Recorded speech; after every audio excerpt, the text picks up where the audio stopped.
সংসদের 15তম অধিবেশনের প্রথম বক্তব্য রাখবেন মিস্টার দুলাল।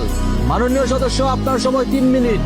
ধন্যবাদ মাননীয় স্পিকার। মাননীয় স্পিকার, আমাদের এই বাংলাদেশ সবুজ শ্যামল প্রকৃতির অপরূপ সৌন্দর্য ঘেরা এক প্রিয় মাতৃভূমি, লাখো শহীদের রক্তে অর্জিত স্বাধীনতার গৌরব, কোটি মানুষের আশা আকাঙ্ক্ষা ও ভালোবাসার দেশ বাংলাদেশ। এদেশে কৃষকের ঘাম ঝরে শ্রমিকের পরিশ্রমে গড়ে ওঠে উন্নয়নের ভিত্তি, আর সাধারণ মানুষের ত্যাগে টিকে থাকে রাষ্ট্রের শক্তি। কিন্তু দুঃখের বিষয় যে জনগণ দেশের সবচেয়ে বড় শক্তি, আজ তারাই সবচেয়ে বেশি কষ্টের বোঝা বহন করছে। যাদের হাতে দেশ গড়ার স্বপ্ন, তাদের অনেকেই আজ ন্যায্য অধিকার, সুশাসন ও ন্যায় বিচারের প্রত্যাশায় দিন গুনছে।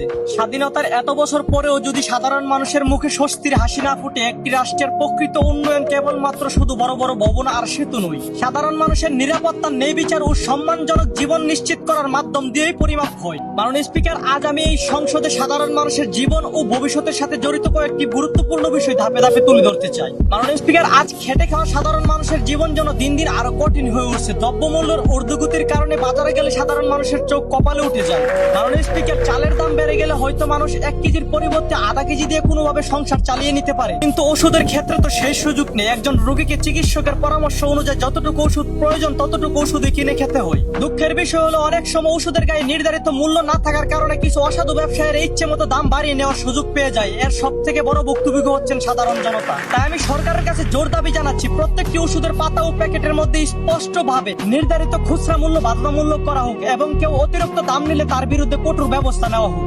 মাননীয় স্পিকার, আজ আমি দেশের স্বাস্থ্য নিয়ে গভীর উদ্বেগ প্রকাশ করছি। বাজারে নিত্য প্রয়োজনীয় অনেক পণ্য নিয়ে প্রতিনিয়তই ভেজালের অভিযোগ উঠে। টুথপেস্ট থেকে শুরু করে খাদ্য পণ্য, বিভিন্ন পণ্যের মান নিয়ে মানুষের মনে প্রশ্ন তৈরি হচ্ছে। মাননীয় স্পিকার, ভেজাল শুধু একটি পণ্যের সমস্যা নয়, এটি একটি জাতির স্বাস্থ্য, ভবিষ্যৎ ও জীবন নিয়ে খেলা। দিনের পর দিন সাধারণ মানুষ যদি ভেজাল পণ্য ব্যবহার করতে বাধ্য হয়, তাহলে নানান ধরনের রোগ ব্যাধি বাড়বে, এটাই স্বাভাবিক। আমি প্রশ্ন রাখতে চাই, এই ভেজাল কারখানাগুলোর বিরুদ্ধে কঠোর ব্যবস্থা কোথায়, নিয়মিত তদারকি কোথায়, সাধারণ মানুষের স্বাস্থ্য রক্ষার দায়িত্বশীল প্রতিষ্ঠানগুলোর জবাবদিহিতা কোথায়? তাই আমি আপনাদের কাছে জোর দাবি জানাচ্ছি, ভেজাল পণ্য আমদানি, উৎপাদন ও বিক্রয়ের সঙ্গে জড়িতদের আইনগত কঠোর ব্যবস্থা নেওয়া হোক এবং বাজারে তদারকি আরো বাড়িয়ে দেওয়া হোক। কারণ সুস্থ মানুষই একটি দেশের সবচেয়ে বড় সম্পদ। ভেজালের কাছে সেই সম্পদকে কখনোই হার মানতে দেওয়া যাবে না। মাননীয় স্পিকার।